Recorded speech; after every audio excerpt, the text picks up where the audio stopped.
What if I told you that behind Martin Scorsese's calm, grandfatherly smile lies a creative fury so intense that even Hollywood's biggest stars have walked away, swearing they'd never work with him again? For over 5 decades, Scorsese has been celebrated as one of the greatest filmmakers of all time, a man who turns chaos into art and actors into legends. But beneath the praise and the Oscars lies a side of his genius that few ever talk about. One fueled by obsession, control, and a relentless demand for perfection. He's the visionary who shaped the careers of Robert De Niro, Leonardo DiCaprio, and Joe Pesci, actors who became symbols of Scorsese's cinematic world. Yet for every masterpiece that defined his career, there were collaborations that ended in disaster. Some actors who once dreamed of working with him found themselves overwhelmed, humiliated, or quietly replaced. Others broke down under the pressure of his perfectionism.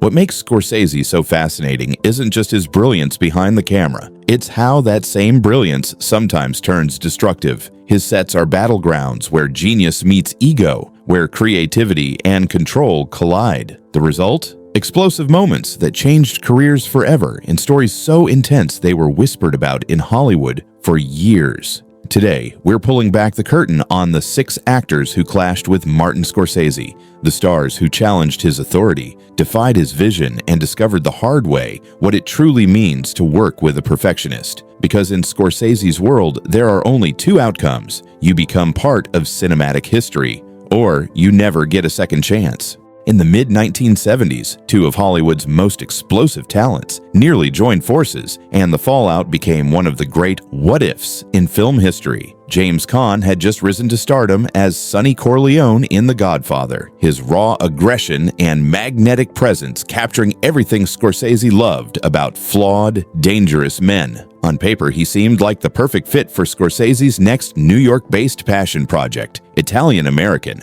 a character study set in the heart of Little Italy. But when 2 alpha personalities collide, sparks don't just fly, they burn the entire room down. From their very first meetings, the tension was palpable. Scorsese admired Caan's authenticity, but Caan wasn't the type to take orders quietly. He questioned lines, changed dialogue, and insisted on finding his own truth in the character. During one infamous rehearsal, Caan began improvising an entire scene, rewriting it on the spot, and Scorsese snapped. Crew members described the outburst as volcanic, saying the director's fury shook the room. Caan fired back, claiming Scorsese wanted improvisation, but only the kind he could control. "There's creative freedom," Caan later said, "and then there's whatever the hell that was."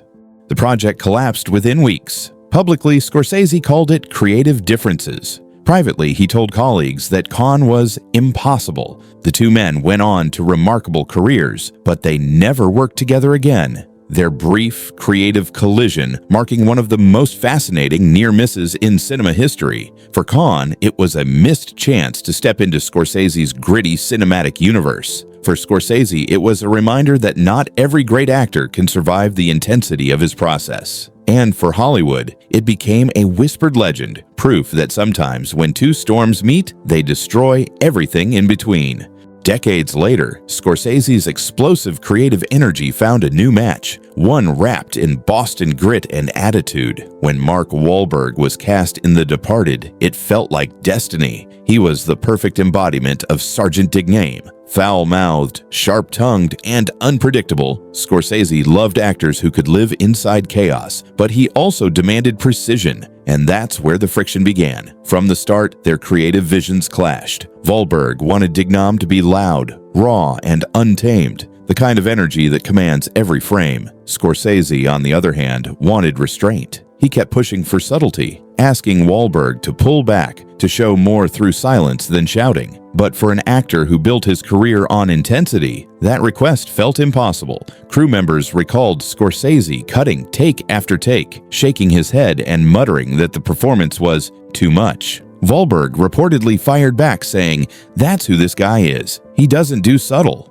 The tension hit its peak during the film's office scenes, filled with profanity and power plays. Every less from Scorsese met a more from Wahlberg. It became a creative tug-of-war. and the irony was brutal. When the film was released, Wahlberg's explosive performance earned him the only acting Oscar nomination for the entire movie. The audience loved the energy Scorsese tried to contain. Still, the praise didn't mend their relationship. Behind closed doors, Scorsese made sure Wahlberg's name never appeared again on shortlists for future projects. When Shutter Island and The Wolf of Wall Street went into casting, Wahlberg was deliberately left out of every conversation. Years later, Scorsese summed up the experience in one sharp line. Sometimes an actor gives you exactly what audiences want rather than what the character needs. For Wahlberg, it was both a victory and a loss, the role that gave him his first Oscar nod but closed the door to one of the most powerful directors in Hollywood. And for Scorsese, it was a reminder that not every performance that wins awards is one he wants on his reel.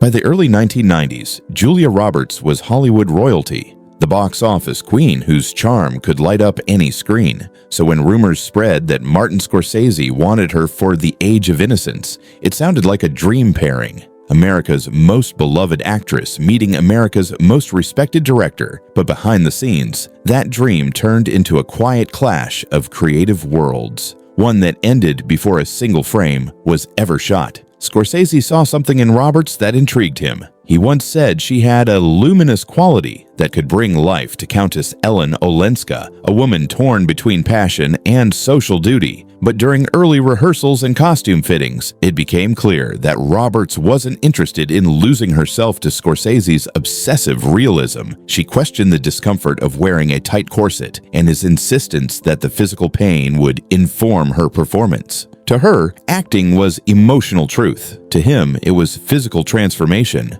The tension built during one particular fitting. When Roberts struggled to breathe, Scorsese told her that was the point, to feel what women of that era endured. He wanted me to literally not breathe properly to understand the character, Roberts later joked in an interview, without ever naming him.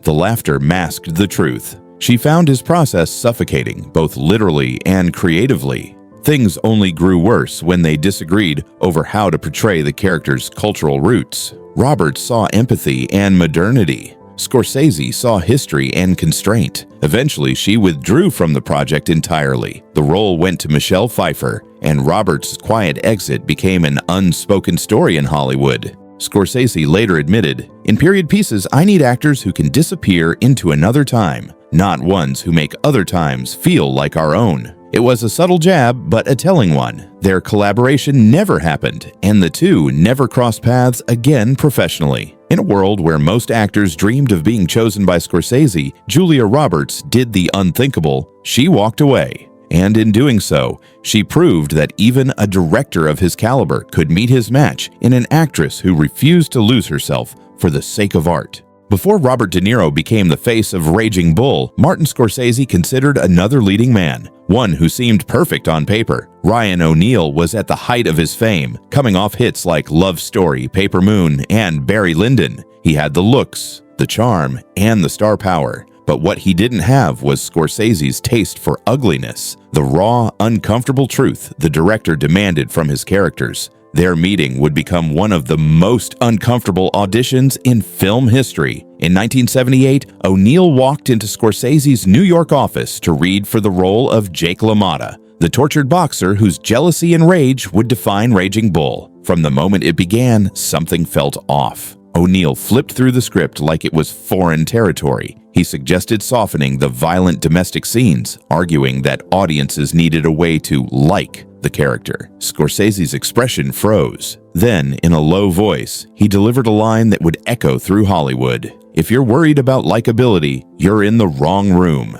The rest of the meeting was pure silence. O'Neal stumbled through the pages, trying to recover, but the atmosphere was gone. Scorsese ended the session abruptly, thanked him, and never called again. Later, his longtime editor Thelma Schoonmaker described it as the most uncomfortable hour she'd ever seen. For Scorsese, the encounter confirmed what he already suspected. He didn't want a movie star, he wanted a man who could be hated and still feel real. O'Neal later admitted in his memoir, "Some directors want raw ugliness. I've always believed audiences need a reason to care, but Scorsese's art didn't care for comfort. It demanded confrontation. That single failed audition changed everything." De Niro stepped into the role, gave one of the most powerful performances in film history, and won an Oscar. O'Neill faded quietly from Scorsese's orbit, forever wondering what might have been. It was a reminder that in Scorsese's world, brilliance isn't about beauty or charm. It's about the courage to be unlikable on screen.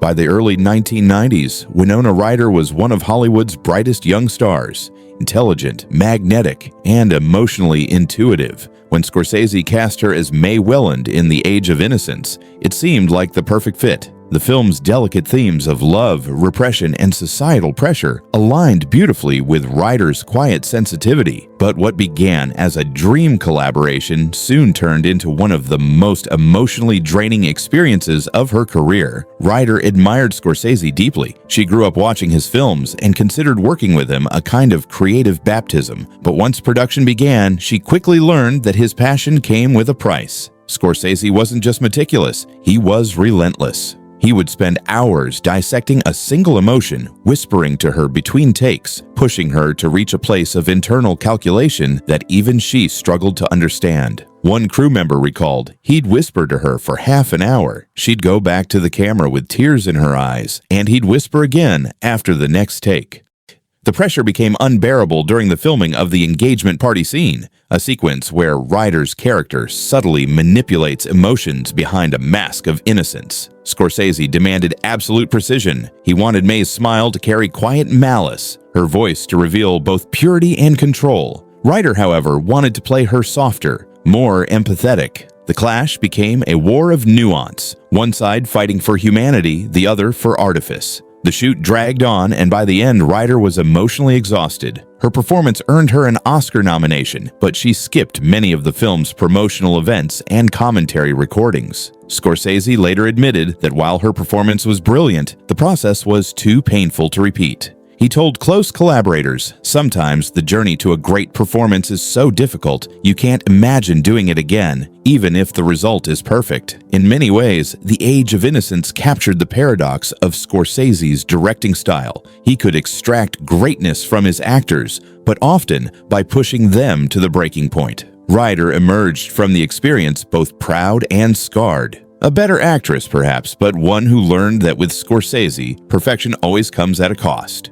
At the turn of the millennium, Jim Carrey stood at the peak of his career. After redefining comedy with Ace Ventura and The Mask, he had stunned the world with his dramatic performances in The Truman Show and Man on the Moon. Audiences saw him as unpredictable brilliance, a man who could morph from hysterical to heartbreaking in seconds. Martin Scorsese saw that too, and for a brief moment, it looked like they were destined to create something extraordinary together. In 1999, Scorsese began developing a dark psychological biopic about billionaire aviator Howard Hughes, a story exploring obsession, paranoia, and genius on the brink of madness. Before Leonardo DiCaprio ever entered the picture, Jim Carrey was his first choice. Scorsese saw in him the manic energy and fragile humanity needed to play Hughes. The idea was electric, one perfectionist directing another, but when they finally met, that shared intensity proved impossible to control. During early character workshops in Scorsese's New York office, Carrey arrived with a notebook full of improvisations and transformation ideas. He wanted to explore Hughes's mind through movement, voice, and physicality to become him.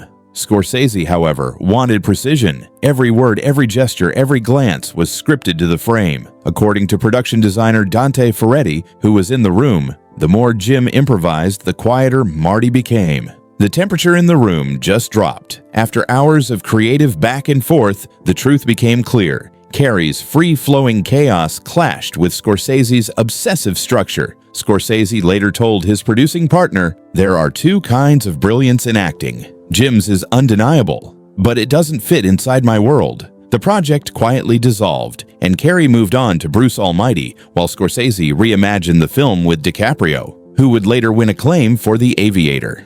Years later, when asked about the collaboration that never happened, Scorsese reflected, "Some actors are such singular artists that they live in their own universe. My films require people who can fully inhabit mine." Carrey, for his part, responded with humility, saying in a 2015 interview, Sometimes the greatest gift is a door that stays closed. Their paths never crossed again, but that short-lived collaboration remains one of Hollywood's most fascinating what-ifs. It revealed a truth at the heart of Scorsese's career, that genius isn't just about what you create, but who you can create it with. Across 5 decades of filmmaking, Martin Scorsese has built a legacy few directors can touch. One defined by passion, precision, and an uncompromising vision. But as these stories reveal, that brilliance comes with a cost.